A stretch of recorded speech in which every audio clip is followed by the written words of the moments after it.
Morning. Last લેક્ચરમાં આપણે શૂન્ય ક્રમની અને પ્રથમ ક્રમની પ્રક્રિયા માટે સ્વાધ્યાયના થોડાક દાખલા જોયા હતા અને આજના લેક્ચરમાં પણ થોડાક દાખલા સ્વાધ્યાયના જે બાકી છે એની વાત કરીએ છીએ. તો શરૂ કરીએ છીએ સ્વાધ્યાયના દાખલા નંબર 16થી. 16મા દાખલામાં એવું પૂછે છે સ્વાધ્યાયના કે પ્રથમ ક્રમની પ્રક્રિયા માટે એટલે પ્રથમ ક્રમની પ્રક્રિયા એવું કહી દીધું છે. વેગ અચળાંક 60 સેકન્ડ ઇન્વર્સ છે, કે ની વેલ્યુ 60 સેકન્ડ ઇન્વર્સ આપી છે. પ્રક્રિયકની પ્રારંભિક સાંદ્રતાથી તેના 1/6 ભાગના મૂલ્ય જેટલી સાંદ્રતા ઘટીને થવા માટે, એટલે સાંદ્રતા પ્રારંભિક R0 થી, ધારો કે શરૂઆતની સાંદ્રતા R0 છે તો એનો 1/6 એટલે R0/6 સાંદ્રતા થવા માટે લાગતો સમય તમને પૂછ્યો છે. એટલે આપણે પ્રારંભિક સાંદ્રતા R0 લઈશું, t સમયની સાંદ્રતા R1 is equal to R0/6 લઈશું. અને પ્રથમ ક્રમની પ્રક્રિયા માટે t પૂછ્યું છે એટલે એક જ સમીકરણ છે આપણી પાસે, 2.303/k log R0/R1. કે તમને આપી દીધો છે 60 સેકન્ડ ઇન્વર્સ, R0 ને R0 મૂક્યા અને R1 ને બદલે R0/6 મૂક્યા, એટલે તમારે log 6 શોધવો પડે, આવશે 0.7782 અને ગણતરી કરીશું એટલે સમય મળશે 2.9868 × 10⁻² સેકન્ડ. સ્વાધ્યાયના 17મા દાખલામાં કેન્દ્રીય વિસ્ફોટન દરમિયાન નિપજ હોવાની એક સ્ટ્રોન્શિયમ 90 છે. એક સ્ટ્રોન્શિયમ 90 જે છે એ કેન્દ્રીય વિસ્ફોટન દરમિયાન નિપજ મળે છે અને એનું અર્ધ આયુષ્ય સમય T1 28.1 વર્ષ આપી દીધો છે. જો તે જ સમયે તાજા જન્મેલા બાળકના હાડકામાં 1 માઇક્રોગ્રામ સ્ટ્રોન્શિયમ 90 કેલ્શિયમને બદલે શોષાયેલું હોય, એટલે તરત જ જન્મેલું બાળક છે એટલે એના માટે T0 પ્રારંભિક સાંદ્રતા T0, એ સમયે સ્ટ્રોન્શિયમ 90 ની પ્રારંભિક સાંદ્રતા એટલે R0 1 માઇક્રોગ્રામ છે. તો તે બાળકમાં જો બીજી કોઈ ચયાપચયની ક્રિયાથી સ્ટ્રોન્શિયમ ગુમાવવાનું ન હોય તો 10 વર્ષ અને 60 વર્ષના અંતે તેના શરીરમાં કેટલું સ્ટ્રોન્શિયમ રહ્યું હશે? તો 10 વર્ષ પછી એટલે T10 અને 60 વર્ષ પછી એટલે T2 કહું કે T60 કહું, એને અંતે સ્ટ્રોન્શિયમ શોધો. એટલે 10 વર્ષ પછીનું જે સ્ટ્રોન્શિયમ છે એને R1 અથવા તો R10 કહીએ છીએ અને 60 વર્ષ પછીનું જે સ્ટ્રોન્શિયમ છે એને R60 કહીએ છીએ. તો પહેલા તો પ્રથમ ક્રમની પ્રક્રિયા છે અને આપણને ખબર છે કે બે દાખલા અલગ અલગ ગણવા પડશે. પહેલા તમારે 10 વર્ષ માટે R શોધવો પડશે અને એવી જ રીતે 60 વર્ષ માટે R શોધવો પડશે. તો પ્રથમ ક્રમની પ્રક્રિયા માટે સૂત્ર એક જ વાપરીશું, T is equal to 2.303/k × log R0/R10.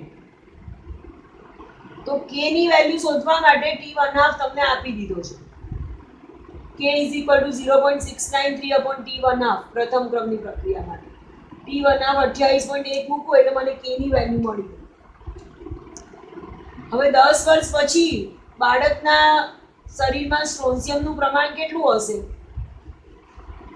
તો t ને બદલે 10 વર્ષ મૂકું છું, 2.303, k આપણે જે શોધ્યો એ log R0 1 માઇક્રોગ્રામ, શરૂઆતની સાંદ્રતા તમને R0 આપી દીધી છે 1 માઇક્રોગ્રામ, અને R10 x 10 વર્ષ પછીની સ્ટ્રોન્શિયમની સાંદ્રતા x મારે શોધવાની છે.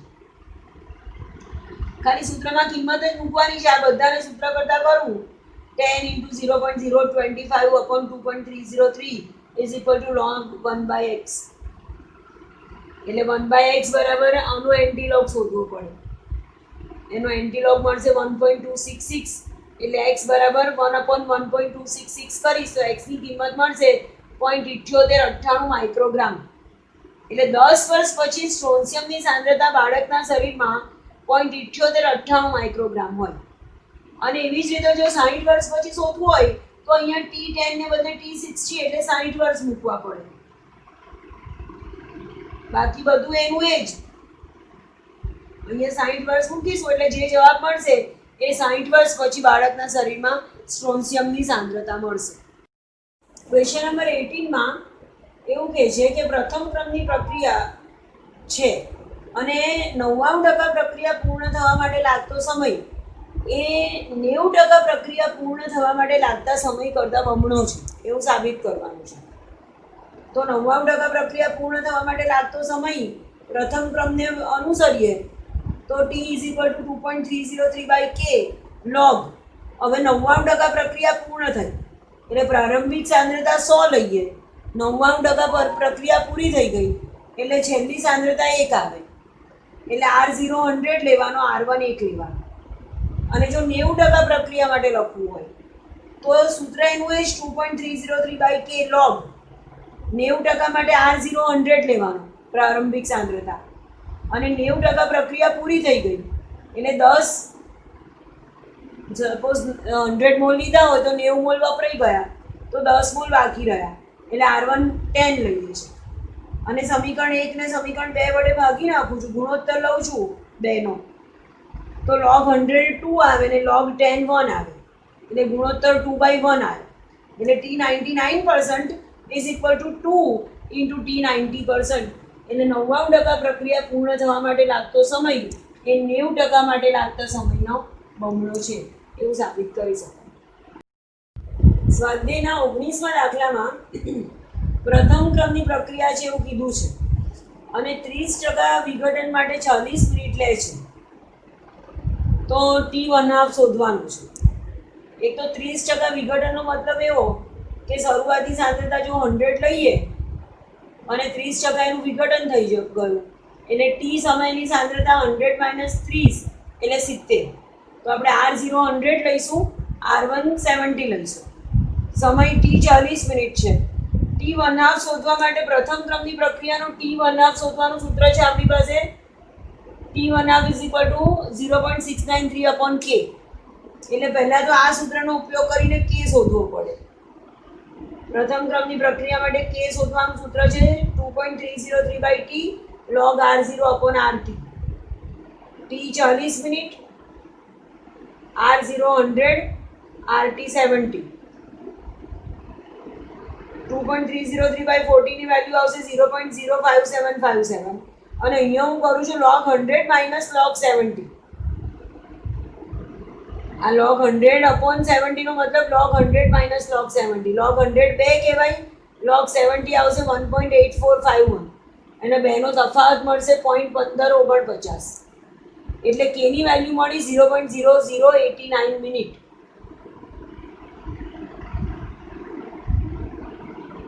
અને T1/2 શોધવાનું છે તો 0.693/k k ની વેલ્યુ મૂકું છું તો 71.77 મિનિટ. આ કે મિનિટ ઇન્વર્સમાં આવશે અને અર્ધ આયુષ્ય સમય આવશે મિનિટમાં 71.7 મિનિટ. ક્વેશ્ચન નંબર 20માં એઝો આઇસોપ્રોપેનનું વિઘટન થઈ અને હેક્ઝેન અને નાઇટ્રોજન મળે છે. આ એઝો આઇસોપ્રોપેનનું સૂત્ર છે. નાઇટ્રોજન અને એટલે N2 અને હેક્ઝેન એટલે C6H14. પણ દાખલામાં તમને એઝો આઇસોપ્રોપેનનું સૂત્ર આવડવું જરૂરી નથી. અહીંયા તમને એ સિવાય એવું આપ્યું છે કે 543 કેલ્વિન તાપમાને પ્રક્રિયા થાય છે અને માહિતી આવી આપી છે કે 0 સમયે t બરાબર 0 સેકન્ડે PT કુલ દબાણ 35 mmHg છે, 360 સેકન્ડે 54 mmHg છે અને 720 સેકન્ડે 63 mmHg છે. તો વેગ અચળાંક શોધો. તો azo isopropane convert into hexane plus nitrogen, એને બદલે આપણે એ convert into B plus C લખીએ તો પણ ચાલશે. મૂળ વસ્તુ શું છે કે તમને કુલ દબાણ આપ્યું છે, એનો મતલબ કે પ્રક્રિયક અને નિપજોની સાંદ્રતા આપણે આંશિક દબાણમાં લઈએ છીએ mmHg-માં. તો t બરાબર 0 સમયે કુલ દબાણ 35 mmHg છે.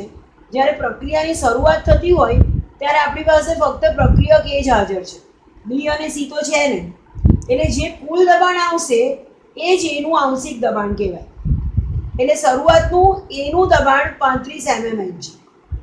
હવે જેમ જેમ પ્રક્રિયા આગળ વધતી જાય છે એમ એના દબાણમાં તત્વયોગ મિતિ પ્રમાણે x નો ઘટાડો થતો જાય, B અને C ના દબાણમાં x નો વધારો થતો જાય. એટલે 360મી સેકન્ડે એનું દબાણ આંશિક દબાણ 35 - x બીનું દબાણ પ્લસ એક્સ, 0 પ્લસ એક્સ એટલે એક્સ, અને સીનું દબાણ એક્સ થશે. પણ આપણને 360મી સેકન્ડે કુલ દબાણ 56 mmHg આપ્યું છે, અને અહીંયા આપણે ગણતરી કરીએ કુલ દબાણની તો 35 માઇનસ એક્સ પ્લસ એક્સ આ કુલ દબાણ થયું. એટલે 35 minus x plus x is equal to 54 આવશે. માઇનસ એક્સ પ્લસ એક્સ ઉડી ગયા તો 35 પ્લસ એક્સ 54, એટલે એક્સની વેલ્યુ મને મળશે અહીંયા 19 mmHg. હવે આ એક્સની જે વેલ્યુ મળી 19 mmHg એ અહીંયા મૂકી દઉં 35 માઇનસ એક્સમાં, તો એની પ્રક્રિયા આપણે ખાલી પ્રક્રિયકની સાંદ્રતા સાથે જ નિસ્બત છે, તો પ્રક્રિયક એની ટી બરાબર 0 સમયે સાંદ્રતા 35 mmHg અને 360મી સેકન્ડે એની સાંદ્રતા 35 માઇનસ એક્સ, એક્સની વેલ્યુ 19 મૂકી તો 16 mmHg મળે. હવે વિઘટનની પ્રક્રિયા છે એટલે પ્રથમ ક્રમની પ્રક્રિયા થશે, અને પ્રથમ ક્રમની પ્રક્રિયા માટે આપણને ખબર છે કે બરાબર 2.303 upon t log r0 upon r1. પણ આ r0 upon r1 જ્યારે સાંદ્રતા મોલ પર લીટરમાં લેતા હોઈએ ત્યારે, જો સાંદ્રતા આંશિક દબાણમાં લેતા હોઈએ તો અહીંયા r0 upon r1 ને બદલે આપણે સૂત્ર લખીશું pi upon pt. pi એટલે t બરાબર 0 સમયે પ્રક્રિયકનું આંશિક દબાણ, અને pt i ફોર ઇનિશિયલ, અને pt એટલે t સમયે જે તે સમયે આંશિક દબાણ. એટલે અહીંયા સૂત્રમાં કિંમત મૂકું તો k is equal to 2.303 upon સમય 360 સેકન્ડ ઇન્ટુ log pi એટલે શરૂઆતની સાંદ્રતા 35 mmHg અને pt એટલે 16 mmHg. એટલે k ની વેલ્યુ આપણને મળશે 2.303 upon 360 ઇન્ટુ log 35 ભાગ્યા 60 એટલે log 2.187. આનો log આવશે 0.3399. એટલે આપણને 360 સેકન્ડે k ની વેલ્યુ મળે છે 2.1747 ઇન્ટુ 10⁻³ સેકન્ડ ઇનવર્સ. સેમ એવી જ રીતે આપણે 720 સેકન્ડે k ની વેલ્યુ ગણવી છે. જે રીતે 360 સેકન્ડે ગણ્યો એવી જ રીતે દાખલો કરી અને 720મી સેકન્ડે k ગણીએ છીએ. અને દાખલામાં તમને k શોધવાનો કીધો છે તો બંને k ના સરવાળો કરીને 2 વડે ભાગી અને એનો સરેરાશ k જે આવે 2.21 ઇન્ટુ 10⁻³ સેકન્ડ ઇનવર્સ એને આપણે k તરીકે વેગ અચળાંક તરીકે લઈએ છીએ. ક્વેશ્ચન નંબર 21 સ્વાધ્યાયનો 21મો દાખલો. એમાં પ્રથમ ક્રમની પ્રક્રિયા કરી દીધું છે તમે, અને SO2Cl2 ની વિઘટનની પ્રક્રિયા આપી છે. SO2Cl2 gives SO2 plus Cl2. બે પ્રયોગ આપ્યા છે. t બરાબર 0 સેકન્ડે ટોટલ પ્રેશર કુલ દબાણ 0.5 એટમોસ્ફિયર આપ્યું છે, અને 100 સેકન્ડે કુલ દબાણ 0.6 એટમોસ્ફિયર આપ્યું છે. અને જો કુલ દબાણ 0.62 એટમોસ્ફિયર હોય તો પ્રક્રિયાનો વેગ પૂછ્યો છે. તો SO2Cl2 ના વિઘટનની પ્રક્રિયા લખીએ તો t બરાબર 0 સમયે જે કુલ દબાણ છે 0.5 વાતાવરણ, એ તો ખાલી SO2Cl2 નું જ કહેવાય, કારણ કે શરૂઆતમાં તો SO2 અને Cl2 છે જ નહીં. એટલે ઇનિશિયલ પ્રેશર SO2Cl2 નું 0.5 એટમોસ્ફિયર, pi એ 0.5 એટમોસ્ફિયર રહેશે. જેમ જેમ પ્રક્રિયા આગળ વધે એમ SO2Cl2 ની સાંદ્રતામાં તત્વયોગ મિતિ પ્રમાણે x નો ઘટાડો થાય, SO2 અને Cl2 માં x નો વધારો થાય. એટલે 100 સેકન્ડે SO2Cl2 ની સાંદ્રતા 0.5 માઇનસ x, SO2 ની પ્લસ x અને Cl2 ની પ્લસ x. એટલે એ વખતે કુલ દબાણ ગણતરીમાં લઈએ આપણે તો 0.5 minus x plus x plus x, એટલે 0.5 પ્લસ x કુલ દબાણ થાય. પણ 100 સેકન્ડે કુલ દબાણ તો આપણને 0.6 વાતાવરણ આપી દીધું છે, એટલે 0.5 plus x is equal to 0.6 લઈએ તો x ની વેલ્યુ મને 0.1 એટમોસ્ફિયર મળે. તો 100 સેકન્ડે t બરાબર 100 સેકન્ડે SO2Cl2 ની સાંદ્રતા 0.5 માઇનસ x, x ની કિંમત 0.1 મૂકી દઉં તો 0.4 એટમોસ્ફિયર મળે. એટલે પીઆઈ 0.5 લેવાનો અને પીટી 0.4 લેવાનો. K is equal to 2.303/t log pi upon pt સૂત્ર મૂકીએ છીએ આપણે. pi એટલે SO2Cl2 નું શરૂઆતનું t બરાબર 0 સમયનું આંશિક દબાણ અને pt એટલે જે તે સમયે SO2Cl2 નું આંશિક દબાણ. એટલે 2.303 upon 100 સેકન્ડ ઇન્ટુ log શરૂઆતનું આંશિક દબાણ SO2Cl2 નું 0.5 વાતાવરણ અને 100મી સેકન્ડે એનું આંશિક દબાણ 0.4 વાતાવરણ. એટલે સૂત્રમાં કિંમત મૂકીશું તો આપણને k ની વેલ્યુ મળશે વેગ અચળાંક 2.23 × 10⁻³ સેકન્ડ ઇન્વર્સ. હવે જ્યારે 0.60 વાતાવરણ દબાણ હોય ત્યારે પ્રક્રિયાનો વેગ શોધો. બુકમાં રકમમાં ભૂલ છે, એમાં ભૂલથી 0.60 ને બદલે 0.65 આપ્યું છે, પણ આપણે જવાબ આ જ જ્યારે 0.60 આપણે કરીએ છીએ કુલ દબાણ એ વખતનો શોધીએ છીએ. તો પી ટોટલ જ્યારે 0.60 એટમોસ્ફિયર હોય ત્યારે પ્રક્રિયાનો વેગ શોધવો છે. તો વેગ બરાબર કે ઇન્ટુ પ્રક્રિયકની સાંદ્રતા. પ્રથમ ક્રમની પ્રક્રિયા છે એટલે આપણે શું લખીએ અહીંયા કે ઇન્ટુ પ્રક્રિયકની સાંદ્રતા (1). પણ અહીંયા વાયુ સ્વરૂપ પ્રક્રિયક છે એટલે એની સાંદ્રતા મોલ પર લિટરમાં ને બદલે એનું આંશિક દબાણ લખીશું. એટલે આપણે લખીશું વેગ બરાબર કે ઇન્ટુ SO2Cl2 નું આંશિક દબાણ. વેગ આપણે એટલે કે આપણે શોધી નાખ્યો 2.23 × 10⁻³ સેકન્ડ ઇન્વર્સ અને SO2Cl2 નું આંશિક દબાણ ક્યારે શોધવાનું? જ્યારે કુલ દબાણ 60 વાતાવરણ હોય ત્યારે. એ આપણે જોયું 0.4 વાતાવરણ એટલે એની વેલ્યુ મૂકી 0.4 વાતાવરણ. તો આપણને 0.60 વાતાવરણ કુલ દબાણે પ્રક્રિયાનો વેગ મળશે 9.2 × 10⁻⁴ વાતાવરણ પ્રતિ સેકન્ડ.